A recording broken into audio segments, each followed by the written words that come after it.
Hello, and welcome to another fully live episode of Hacking with Friends. My name is Kody Kinzie. I am a security researcher at Varonis, and today my co-host Killian is not on the stream. He's off relaxing, which he very well deserves. Today, I'm going to go over the hacker news of the week, as well as talk about a couple other cool things that have come up, including some interesting, fun, and very small hacking tools. And I'm also going to talk about the Aurora. So I guess I'll actually start with that. There was a little bit of concern that maybe radio communications could be affected or power grids, but I haven't really seen any damage or any indication that there was damage from the auroras last night. But if you lived in the northern United States or anywhere north of that, you might have seen some of these spectacular auroras that took over the entire sky. I actually saw them a couple days ago and took a couple pictures and realized how quickly the internet was being flooded with these incredible and beautiful pictures of auroras. But I realized the barrier to entry is too low. Just by having like a nice iPhone or Android device, you can take some incredibly great still photos, but it's a tiny bit trickier to take some of these like time lapses. I saw a couple of them on the news locally. I was like, okay, I think I might be able to pull that off. So I pulled out my camera and last night managed to get some interesting time lapses, and I wanted to share them because I thought they were at least worth showing off a little bit. So let's see. This is the first one that I did. I managed to grab these waves kind of pulsing all over the sky. I got the rotation of the stars. You can see the Big Dipper kind of coming out there. And oops, actually, this is playing on the wrong screen. Sorry, I'm running the stream while also doing everything else. All right, there we go. There we go. As I was describing it, I hope you were able to imagine it in your mind. Let's go back. So I found that I could keep the camera shutter open for about 1 second and preserve the details of these incredible waves of plasma that were going across the sky. I also was able to get the rotation of the stars, see satellites, and in some cases, see these incredible pulses crossing the entire sky and lighting everything up. This I thought was an alien invasion, and then I realized this was actually just a jet trail that was being illuminated by the northern lights, but it really was an incredible show here. Most of this was visible to the naked eye, but in order to make all of this come to life, I had to figure out some interesting camera settings to keep the shutter open, save the data to the card, and also let the camera have enough time to actually process all of it. So if you got to see this last night, then really, really cool, right? But there are going to be northern lights again tonight. So if you are in the northern United States or anywhere, again, north of that, you'll probably be able to see some of these tonight as well. My recommendations, if you've got a camera that's able to keep the shutter open for about a second with an extremely high ISO and stitched all together, you're able to get some pretty amazing shots. All right, so we've got lots of other things to cover. I had a post get a fair amount of attention on Mastodon today, and that was covering some of these interesting new hacking tools that have kind of saturated AliExpress and made it so that anybody who's interested in new technologies can get into it for less than $5. So $5 is my automatic like trigger point where I'm like, all right, I'm going to buy that and see if it's interesting, because I know if I have a project that is, you know, maybe requiring some specific like technologies, then I can source this for a super low cost. So what is now available that I'm interested in? Well, check it out. Over on my screen, I have these adorable little boards. There is a black one, a red one, a blue one, and a purple one. And these are boards that are using some of Espressif's latest chips that I actually have not really used before. So these first two are using the ESP32C3, and you can see these antennas say C3 on them, but that's actually a little bit misleading. These other ones are different. They are special, and they've got new technology I haven't worked with before built into them that I'm kind of excited to check out. So the first two are the ESP32C3, the ESP32C3 again with an external antenna. So you can see here this little UFL connector is actually allowing an antenna to go out, and that means that I can have a really fancy, nice antenna on this C3 Super Mini. And these two Super Minis are both useful for if I need Bluetooth, Wi-Fi, but not native USB. And the reason why I haven't been too into the C3 is just because I'm much more into the ESP32 S3. That's more useful for what I'm working on, but I've been interested in that too. So what are these other two? Well, the ESP32H2 and the ESP32C6 are using like Zigbee and like Thread / like Matter technologies to be able to create mesh networks that are designed for like IoT devices with a range of like maybe 30 meters or so. I've seen that be boosted a bit further in some environments, but basically these are designed for devices that are going to be in relatively close proximity and talking to each other via these interesting new protocols. So let's see. I kind of made a little like breakdown description of like what these are for. The first one will get you Wi-Fi and Bluetooth for basic IoT. The second one will give you extended range on both protocols because both Bluetooth and Wi-Fi share the 2.4 gigahertz band. The H2 gives you Zigbee and Thread. And I was looking this up, and apparently there's something called Matter, which allows you to send protocols or send messages over Thread. And Zigbee was kind of the original version of this, but then has been superseded, and the group behind it has become another group that now endorses Matter. A little confusing for people who are getting into IoT, but I'm actually excited that there are some classes in the upcoming Hackaday SuperCon talking about all this and talking about how you can use Arduino to get started getting these devices to communicate relatively easily. I have been kind of teetering on the edge of whether or not I want to take one of these classes or at least get on the waiting list because they're filling up super quickly. But now that I have some of these devices, I'm actually pretty excited for that. So I also have right here a new camera that I use for electronics sometimes, and I just have one of these here. This is the ESP32 C3.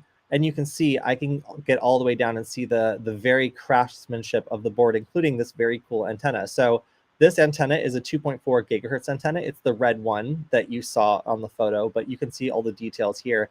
And it's cut out in a way that allows it to communicate with Wi-Fi and Bluetooth devices using just this very space-efficient ceramic antenna. So yeah, I'm pretty excited about these little boards. I have obviously a lot of them now, and if I actually hate using these because centering them is really hard, but if I want to see the actual chip itself that's at the center, let's see if I can focus that. Yeah, I don't bust this camera out very often, but I am excited about this chip, so it's worth it. All right, there we go. I can start to do all the things that our hardware engineer demands that I do to make sure that it's not fake.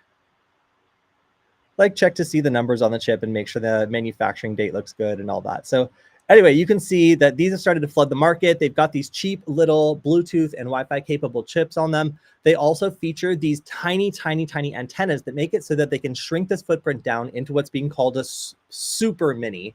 And I think that's pretty cool. Like being able to take advantage of these powerful chips that are just this little black box in the center of these super mini boards, and then having these super space efficient antennas that let you access Bluetooth and Wi-Fi features, maybe with a little bit of a reduction in distance versus the real long distance ones that you can plug in with the UFL adapter, but still something that allows you to kind of add something to your hacker arsenal for a very low cost. Now, if you wanted to do some research into Zigbee or Matter or Thread or any of these new protocols that are coming out that allow you to communicate between different IoT devices, then these are some boards that you might want to check out for both maybe creating IoT devices of your own or maybe attacking them and figuring out how to make a malicious version of an IoT device that either messes everything up or allows you to take over a system.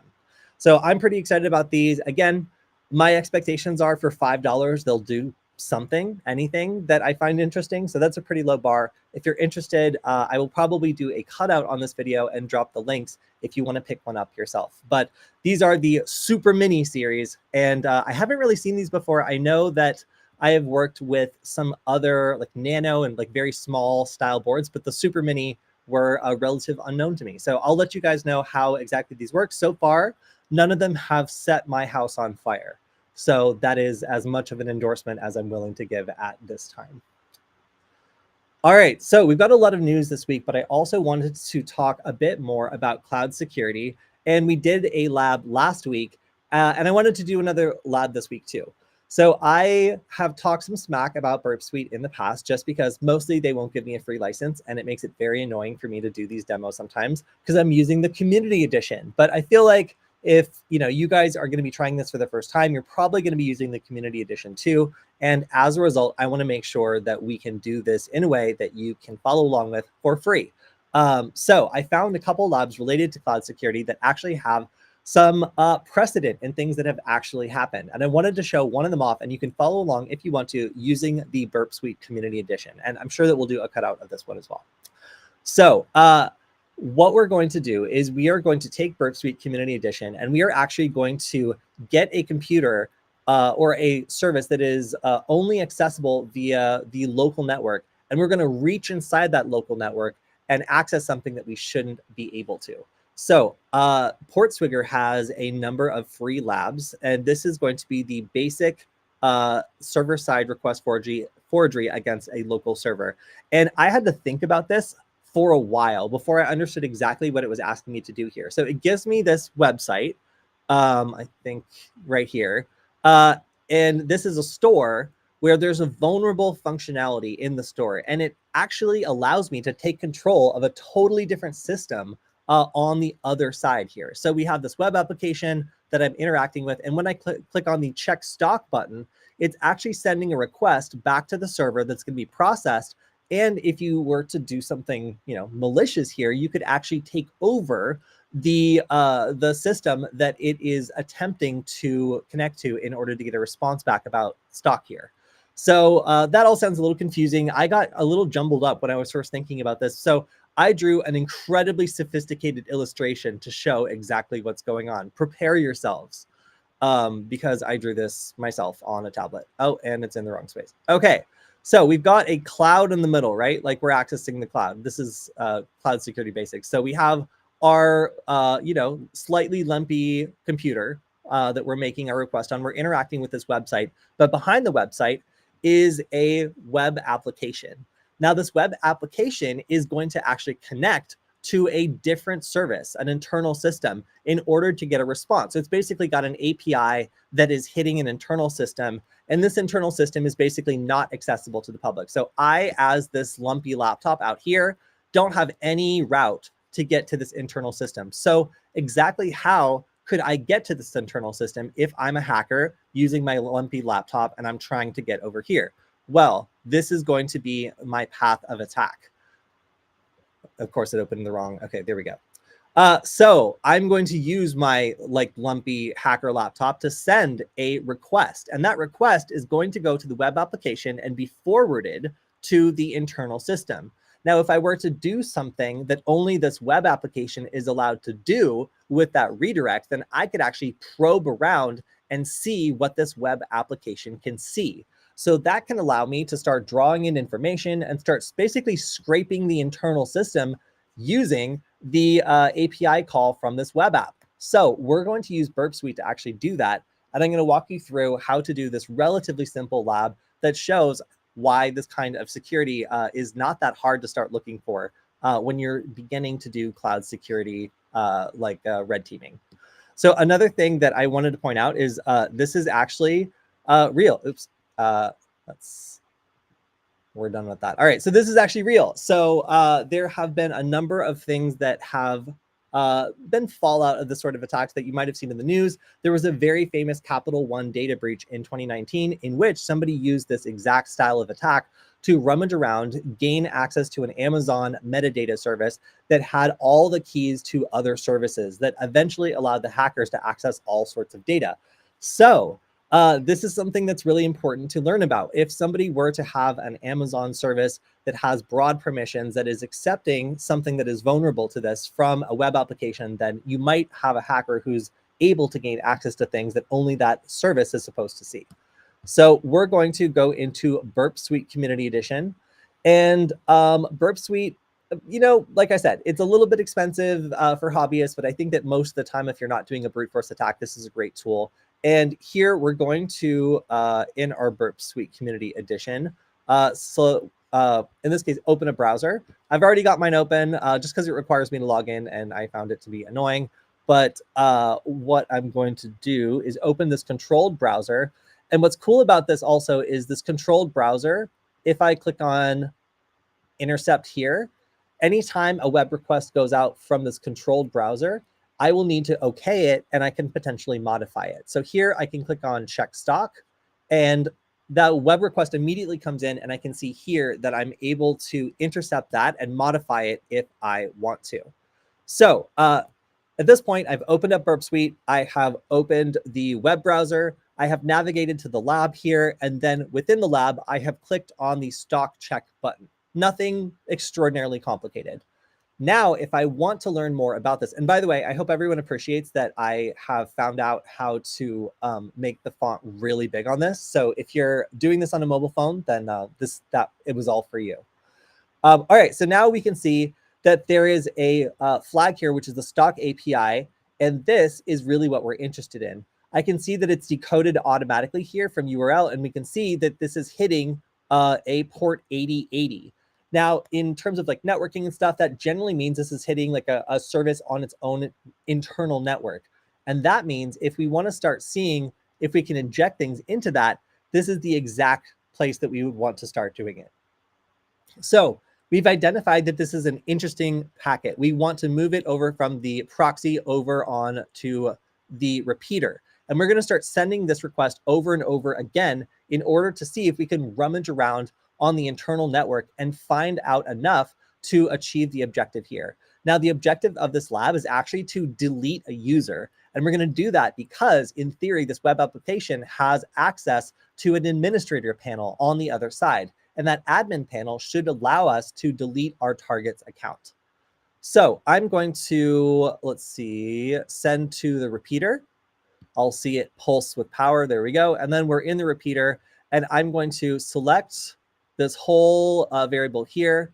And what we're going to do is we're going to change this so that we can rummage around inside. So like I said, we see like a port 8080 here. What if we were to do something else? What if we were to make this so that instead it said something like, I don't know, localhost.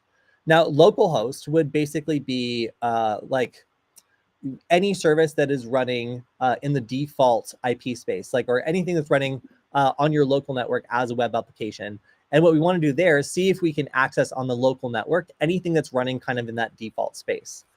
So let's see, if I send this, I should get a response. Oh, and I see stream failed to close correctly. All right, that's interesting. Let's try again.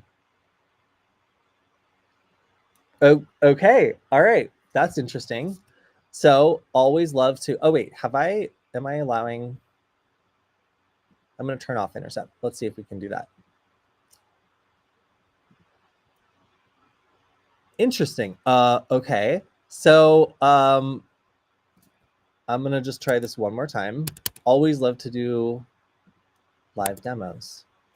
All right. Okay. So we've got the same thing here. We're going to send it to the repeater. We're going to send this. And we get stream failed to close correctly. All right, so again, I take back every nice thing that I said about Burp Suite and reinstate everything negative I've said about it. Let's go ahead and try from scratch. I'm gonna try one more time, and hopefully we can get this working. So, all right, I'm gonna open the browser and also turn off the interceptor. All right, I'm going to navigate to the lab and hope that it still has me signed in.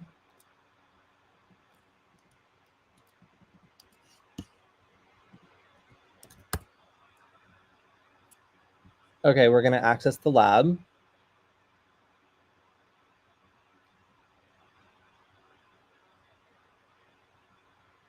Come on, your entire reputation. All right, cool. So the number one reason why I don't like doing online labs is because every once in a while they fail. So I know that I mentioned that I created the damn vulnerable nugget because I did one of these demos online one time, and it completely failed and didn't work. So yes, as a result, sometimes when the Portswigger website is down, it makes it very difficult to do these demonstrations. So I'm actually going to close Burp Suite one last time. I'm going to give it one last shot. And if that doesn't work, then I'm going to move on to the news.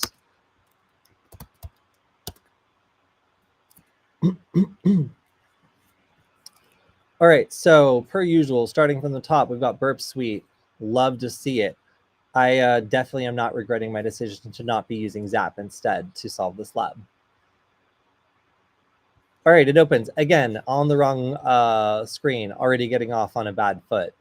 We're going to go to the proxy. We're going to open the browser, and then I get to log in. That's going to be fun. All right, so we're going to attempt to go to our lab right here. Maybe it'll remember us, but it won't. Of course it won't. Do you remember me? It does. Okay, all right. I unfairly judged it. So okay, we're gonna try this and see if it works. So we're gonna go here. We're gonna get on the site that is ready to do the check stock. We're gonna do intercept, and we're gonna check stock. That's a ping. We're gonna forward the ping. All right, there we go. That's what we want. All right, so we're gonna try to send that to the repeater. We're gonna cross our fingers and send this. And do we get a response? We do. Oh, okay. Well, all right. So before we were getting a no response for absolutely no reason. We learned nothing, and only turning it off and turning it back on fixed it. Great. Pretty standard computer science. All right. So we've got our response here. I'm already getting tired of this, but all right, let's do this. So we have a parameter here that we want to work with. In this case, we want to work with this one, and we can see that it's automatically decoded on the side, and we can see the port 8080. We want to instead change this to just localhost. And this should automatically be applied on this side. It's now URL encoded. That's all automatic. I do kind of like that. And when we send it, we get back this response. And that basically means that we're able to access an administrative panel that's being, or just like a web interface that's being hosted on localhost. But I have no idea what this means. Like, I'd have to read through all of this. So let's click on render, and we can see the actual website that is available to the web application. Now, this is something where it's like an admin panel, or it's something that's hosted on their internal network. And we could theoretically also just rummage around and try different IP addresses and other things until we find something interesting. All right. So yes, my ADHD just activated. I'm like, all right, I'm already like mad at this now. But okay, it's working and I'm learning things, so that's fine. So we have managed to access things like the admin panel, the my account. So we could go in and do all sorts of stuff here, but instead what we want to do is access this admin panel link. Now here we can see a render of it, but it doesn't let me click. So I can't like just extract this, but I can read the text here. And I know that I'm looking for an admin panel. So instead I can go to the response and type in admin panel. And here we go. It matches to this. So what have we done so far? We have located a local host web server running as an internal service, and we're basically kind of like proxying through this web server that is trying to get the stock, but instead is just returning the response for a internal configuration panel. So we're going to go to the /admin. We're basically going to add this because I can see if I were to click on this admin panel, then it would just append the /admin to my existing request. So if I go back here, I'm going to, oh, it's already over here. I'm going to append /admin and then apply changes. And then I'm going to send this again. And I've got, once I render it, the user configuration panel. So now I am the admin. So again, I just want to point out my position here. At this point, I, as the hacker, am sending a web request that's going from the web application to an internal system. And now I am changing settings on this internal system as the hacker here on my potato laptop. So that's pretty cool because I'm able to use this misconfiguration to probe around as the web application and kind of adopt its privileges. So that means that it's a lot easier for me to find out if there's any other misconfigurations on the network because I basically have access to this internal network that I should not have access to. So let's achieve the objective of the lab. In this case, we are going to try to delete a user. And this user is, let's refer back to the lab. We are supposed to delete the user Carlos. So let's go ahead and do that. So I'm going to go back here. I'm going to look at the render and I can see that the there's two different users I could delete, Wiener and Carlos. So if I want to find the delete button and I want it to be specific to Carlos, obviously, let's go ahead and look for delete. Okay, and we can see the format of this link that I need to hit in order to trigger this action is /admin/delete and then username equals. So we can take either one. In this case, I will take the correct one. And we're going to reformat this request that we're sending here. Let me target it again. No, just this one. And over here on the decoder, I'm going to, all right, I don't need two /admins. There we go. So now we're sending this instead of the stock price request or the stock amount request. We're sending localhost /admin/delete user name equals Carlos. So we're going to apply the changes. We're going to give it a try. And the response is found. So we don't get anything that we can render back, but we still do get a response here. So, all right, if everything worked, then we should have successfully deleted this guy's account. So how do we tell? Well, I'm going to go back here and I'm going to go back to just the admin panel. So I'm going to re-render this panel and see if it looks any different. So I'm going to hit apply changes. I'm going to hit send. And all right, we've got some stuff we can render. Let's see. User successfully deleted, and I've got the flag. I've successfully done this attack. So when I saw that this attack had caused like a huge data breach in the not so distant past, I really wanted to try it out for myself and see how difficult it is to realize that there is a flaw in the web application and craft a request that causes it to do the scraping for you. This is a good example of how if you have something that is running as an application that has too much permission or it's not properly sanitizing input, it can allow a web application to basically case the place and figure out what's going on behind the firewall, start accessing resources it shouldn't, and even start scraping data, which is something that is actually a pretty common attack. So if you want to follow along, like I said, you can do all of this with the Burp Suite Community Edition. But if you get random errors, don't get upset like I did. Instead, just quietly restart Burp Suite and see if that solves the problem. It did for me, and I learned nothing other than that I should do that more often. All right, so that's all I got for the cloud security this week. I'm going to do another one next week, and please let me know if you like it. I've been enjoying learning these, and while they are a little bit challenging and sometimes they fail, I literally practiced that one like 7 times, and it never failed up until that point. Always happens. I'll continue doing them. So let's move on to the news for this week, and we have a lot of them.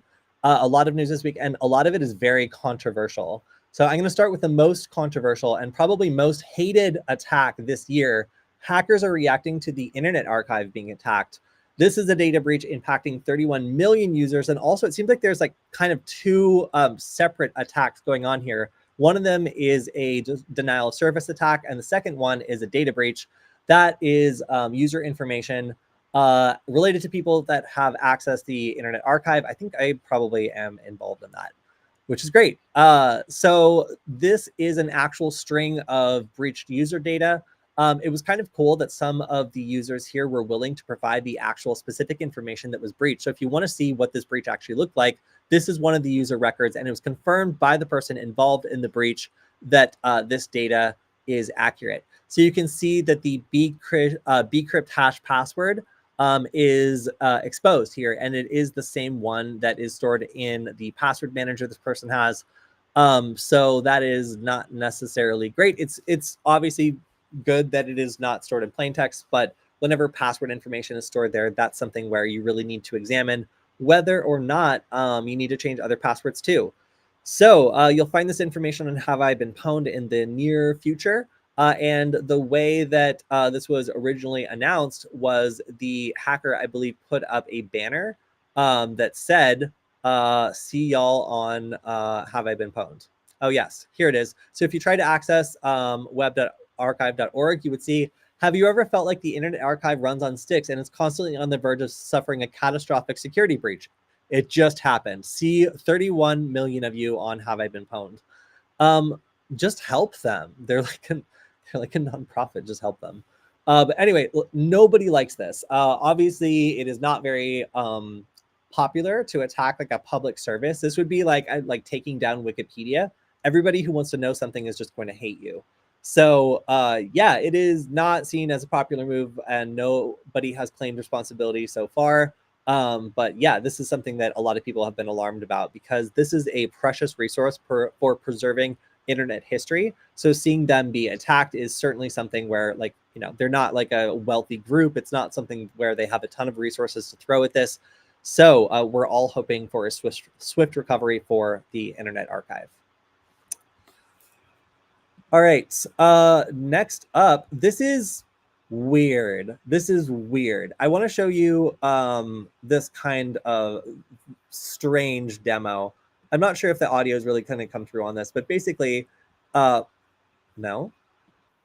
Okay, so this is a where it is, let's get to it, where it is able to see your screen and talk to you. So you can kind of see captioned here, somebody's looking for an apartment and they're like chatting and being very cheeky with their AI assistant who is going through the listings with them and recommending things. So maybe they're on a treadmill, or maybe they're feeding a baby or whatever. Like they can't, they're glancing at the screen occasionally, but the actual browsing person here, or browsing thing here, is Microsoft. It's just browsing the screen for you, and it's using its like vision and speech to then recommend things to you and look on the screen and basically give you feedback on it.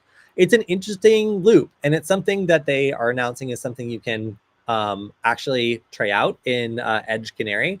But yeah, apparently it's not ready for mass release yet, but it's very, very strange. Apparently, this is going to not train any models on it, and there's the assurances that they've given related to privacy. I'm not necessarily super sold on sending that information or really any of that.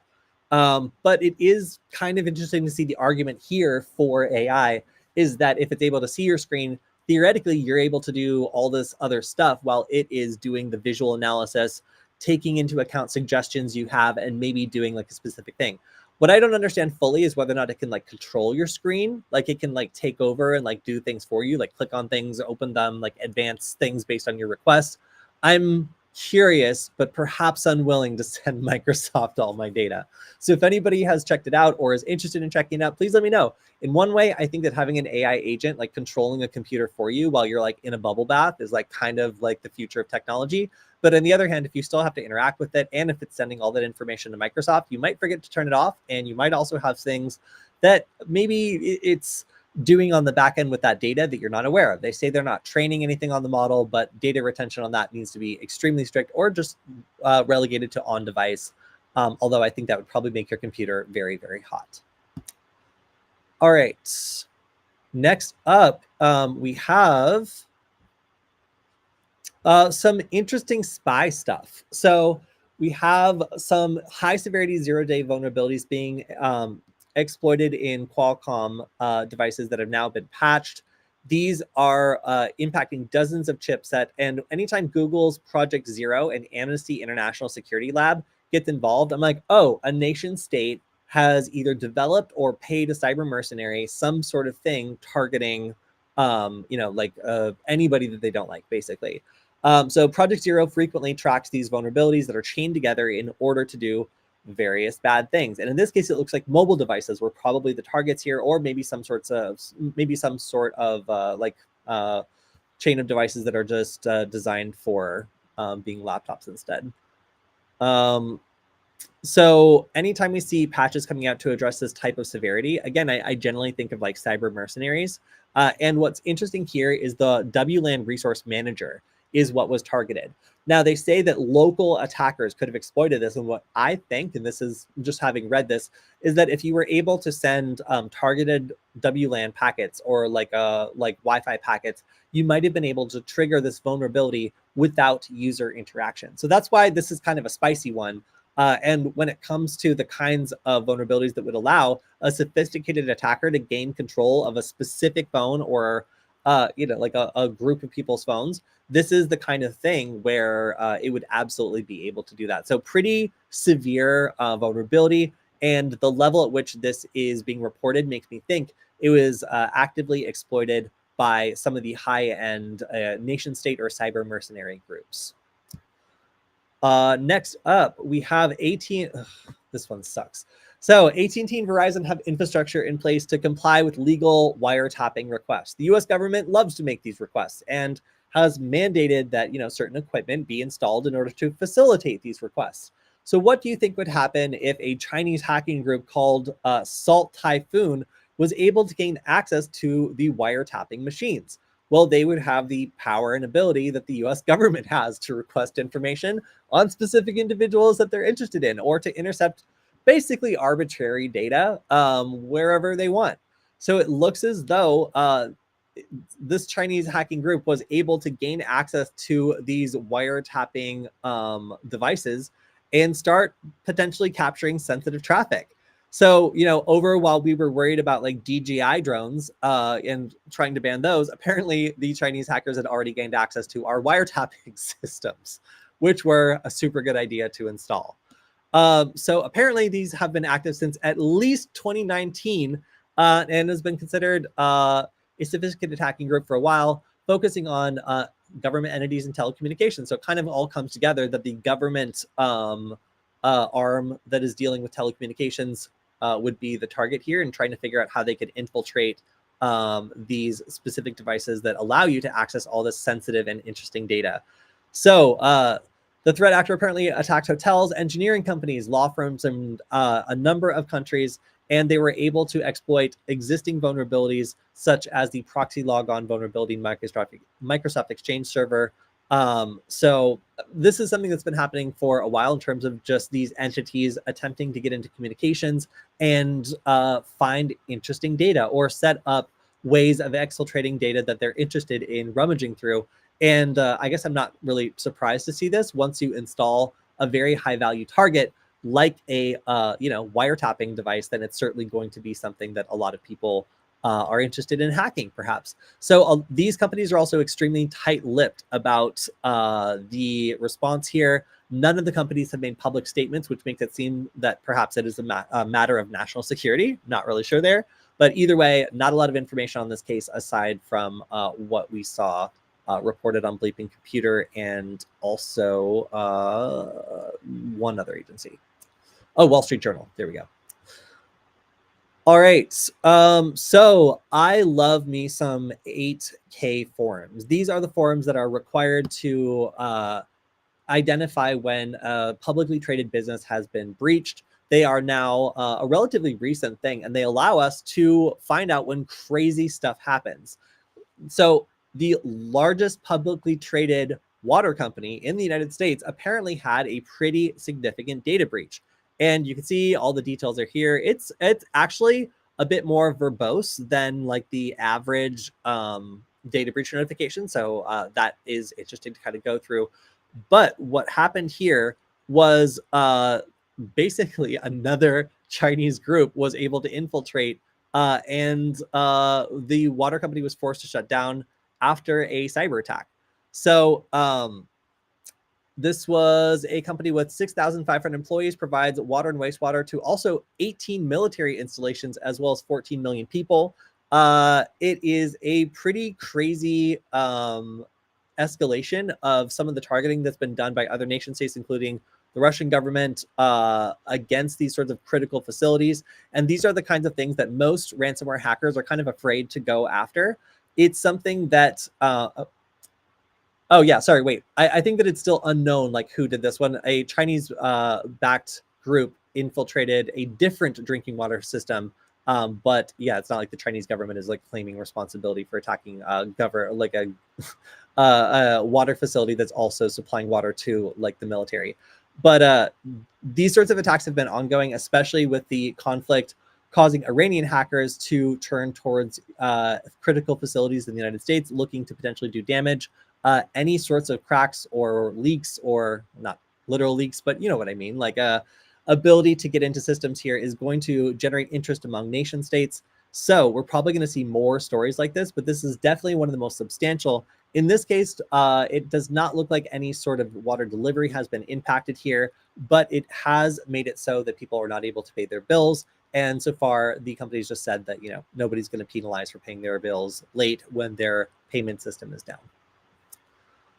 All right, next up, we have Oh, so the final story for Raccoon Stealer, or maybe not the final story, because this has actually been revived multiple times since the original threat actor here was arrested. So this was a Ukrainian man, Mark, who created Raccoon Stealer, and this was a malware as a service that allowed people to rent it out for $75 a week, $200 monthly, and it would steal all sorts of information from infected devices. So this was delivered in a number of different ways, but this was very also developer friendly and made it so that people who wanted to customize this, make it do things that it didn't do before, or just have it go after very specific targets, were able to update this and make it so that they could kind of make it their own. That kind of friendly interface led to this very professional style of deployment where it just looks like a fancy business tool. But instead, this is, of course, like stealing information from people's computers, and it's just a highly polished piece of malware as a service. So as a result, he was indicted for fraud, money laundering, aggravated identity theft, and other charges, and he was extradited to the United States in February. He has now pled guilty and owes apparently $910,000 and a forfeiture of $23,000 as well. Probably more stuff coming down the pipeline for that. Raccoon Stealer, we've covered a number of times as something that is very accessible to people who don't have the technical skill to build these sorts of tools themselves. All right, next up, we have ADT disclosing another breach. This is 2 in 2 months. And this was apparently done via stolen credentials from a third party. This is obviously not great for a security company. They apparently terminated the unauthorized access and have been investigating the incident, but they are blaming a third party that apparently had access to their system, and then I guess they were breached, or they were phished in some ways and made it so that they were able to access the data that was breached. So it does, apparently they have not indicated that customers' data or security systems have been compromised, but a lot of internal data was. And this is information related to other employees, their details, and things that could allow for further phishing or internal access in a follow-up attack. So no ransomware gang has currently claimed responsibility, but again, it is interesting that ADT has been particularly, it seems like, targeted over the last couple of months. Now, this was a dumb one. Lego's website was hacked to push a cryptocurrency scam, and this was done in a very lazy way. We've seen much more sophisticated attacks before. In this case, it was for a fake Lego token that could be purchased with Ethereum, but it was not a sophisticated attack. They basically just splashed a banner across the page, which was super obvious and taken down in about 75 minutes. So in that 75 minutes, they made a couple $100. I'm not really totally sure if it was worth the attack, but you can see we've got this AI generated Lego image. We have fake Lego coins, and that tricked, a couple of people into buying it. So for a couple very disappointed people, they are now holding a worthless, unofficial Lego coin. But the fraudsters here, maybe feeling like they missed their shot if all they got was, like chump change, probably compared to what they were hoping to make here. Not as successful as some of these other high-end attacks, but I guess when you're going up and the only thing you have is just Lego and like AI slop for like your for like your attack, maybe a couple $100 does pay the bills. I don't know. All right, so this was something we covered last week. MoneyGram having a cyber attack that seemed particularly devastating. It apparently also includes customer data. Now, a lot of people are saying that they couldn't access their transactions. They weren't able to send money. They weren't able to receive money. This obviously breaks the business model of MoneyGram. But it seems as though customer data was also exfiltrated here. This caused a 5-day outage, and the amount of information is staggering here. Like, I'm going to have to draw breath to go through all of this. So we've got customer names, contact information, phone numbers, email and postal addresses, date of birth, social security numbers, copies of government-issued identification such as driver's licenses, other identification documents such as utility bills, bank account numbers, MoneyGram Plus rewards numbers, transaction information such as dates and amounts of transactions, and for a limited number of consumers, criminal investigation information such as fraud. So that's a lot worse than we thought. Last time we were just kind of thinking, oh, it's a ransomware attack, like, no customer information was hopefully exposed, but that is all of the data. And it seems as though this was much more of a serious breach than we initially thought. So we're going to keep an eye on this one. It certainly seems as though whoever executed this attack is probably currently negotiating with MoneyGram, as they are not in a great position here with that sort of customer data out there. But of course, MoneyGram also completely unable to verify whether or not this data would ever really be deleted if they did pay whoever did this. All right, Casio is reporting an IT system failure, and they're not saying much. They have suffered a cyber attack on unauthorized access to their networks on October 5th, causing a system disruption that impacted some of its services, and that is really all they're saying. Some services are currently unavailable. Again, like when this happens, it is generally ransomware. And we do then also later in the news have a group that is claiming a attack against Casio. So kind of coincidental perhaps that the underground ransomware group is claiming that they've attacked Casio and has started leaking information. Again, most of the information coming from the threat actor side in this case, they are claiming to have confidential documents, legal documents, personal data of employees, confidential NDAs, and employee payroll information, patent information, company financial documents, project information, and incident reports. So that's a lot of corporate data. So obviously Casio is not really making much of a statement here. So the ransomware actors can really say whatever they want. Some of this data also could be related to previous data breaches, which were in isolated systems that didn't seem to contain much data, or if there was data, it was kind of stale and not super critical. But obviously, everything that kind of listed in that long list of corporate documents would be considered pretty substantial data. So anything on this list, I would consider to be like a pretty big deal. It's probably why Casio isn't saying much about it. But yeah, another big breach and something that I probably wouldn't hear much about from the company side. So we kind of have to take what the threat actor says with a grain of salt. All right, so Marcus back in the news, and for good things. I always like to see my friends talking about things that are not them being in trouble or are not a major attack in progress. So you might remember Marcus from many things, but especially from being the person to stop WannaCry.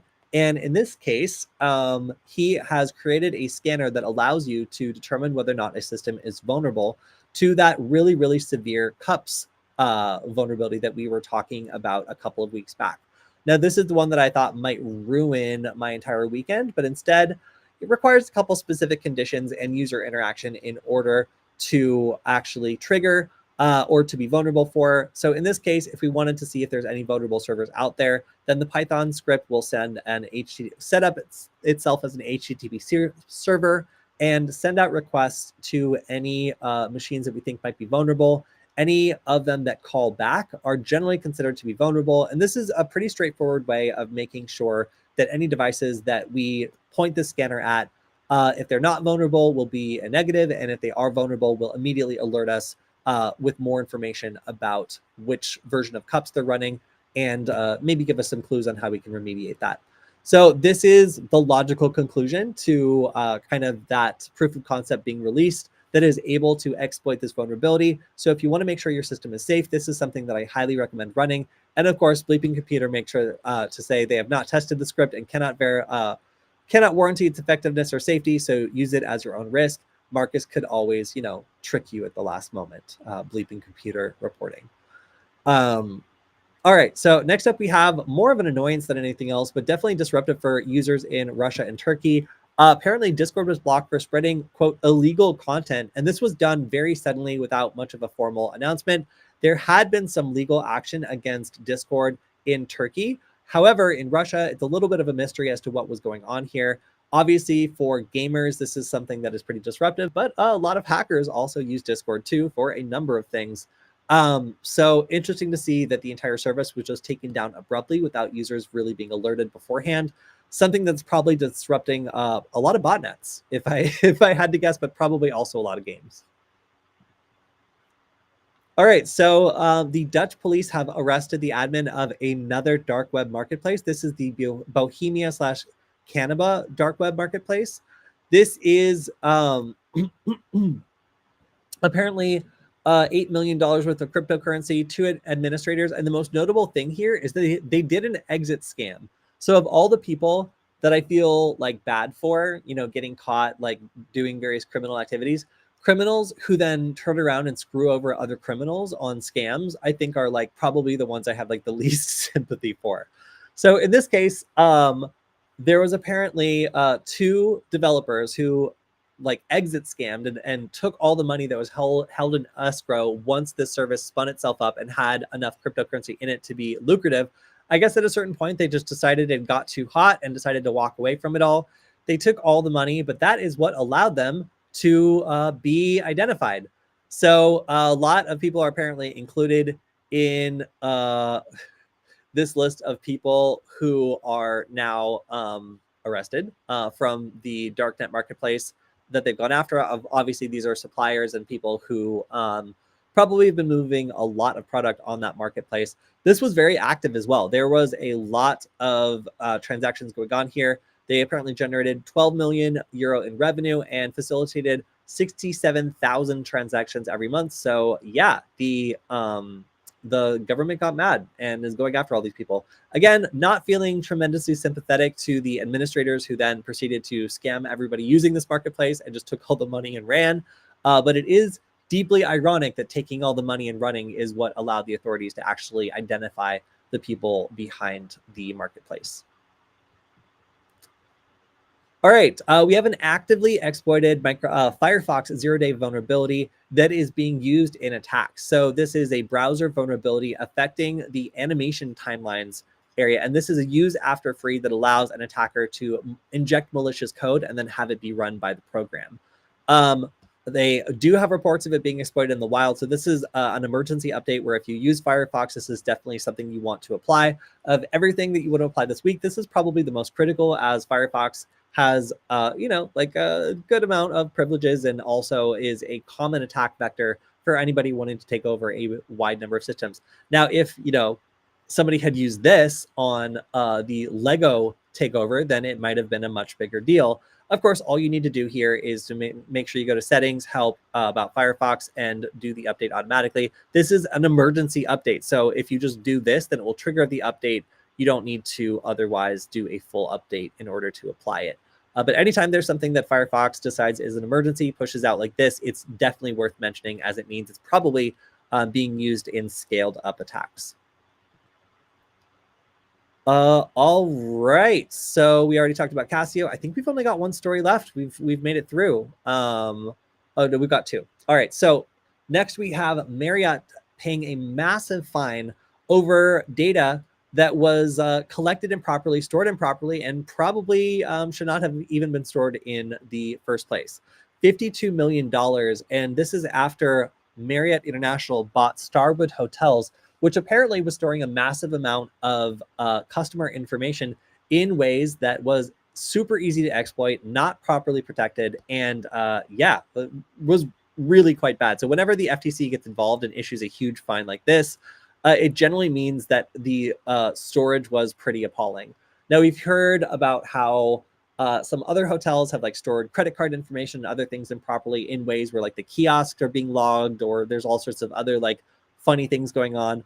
But it was apparently so bad that now they have to follow the terms of the settlement. In addition to paying that fine, they need to establish a comprehensive information security program with third-party assessments every 2 years and annual compliance, limit data retention, allow customers to request reviews, provide a way for customers to delete their data, and prohibit misrepresenting how personal data is handled.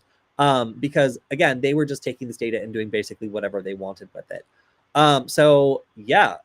It seems as though this company actually inherited the risk, and Marriott was not the one who was actually doing this. It was a company that they had absorbed and then thus like kind of inherited the responsibility for and then failed on that.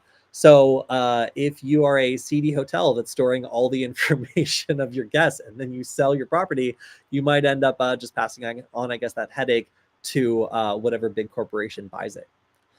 All right, and then last up this week, we have, I think our timing's flawless. We have like 1 minute.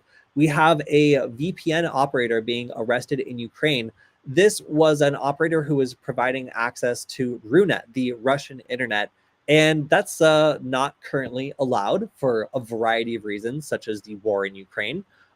So as a result, anybody who wanted to communicate back with the Russian internet would need to get a VPN subscription with somebody like this person in order to get access back to the Russian internet, because otherwise it is blocked. So this person set up a very professional VPN service that had all sorts of servers in various countries, including in Russia, Germany, and other places, and eventually got caught after providing, I think it was like 100 gigabytes worth of connectivity every day to the Russian internet. So becoming a relatively large pipeline to this forbidden sector of the internet. So there was concerns here that Russian intelligence agents had access to information about the VPN services users. So using it as a proxy or a way to surveil people who are connecting to this Russian internet, or maybe even communicate with devices over on the over on the Ukrainian side, was definitely a threat that the government was looking to deal with here. All right, so that's about all the news we have for this week. I went through another wonderful and flawless demo, which always, those are fun, and also talked about some of these new little hacking tools that I'm excited about because they've dropped below the price of $5. So if you've been interested in Zigbee or Matter or Thread, these are all things you can check out if you want to get into making your own IoT hacking devices. So if you want to support the stream, you can always go to varonis.com/Kody, that's Kody, and it lets us know that you like doing this every week with us, twice a week on Wednesday and on Friday.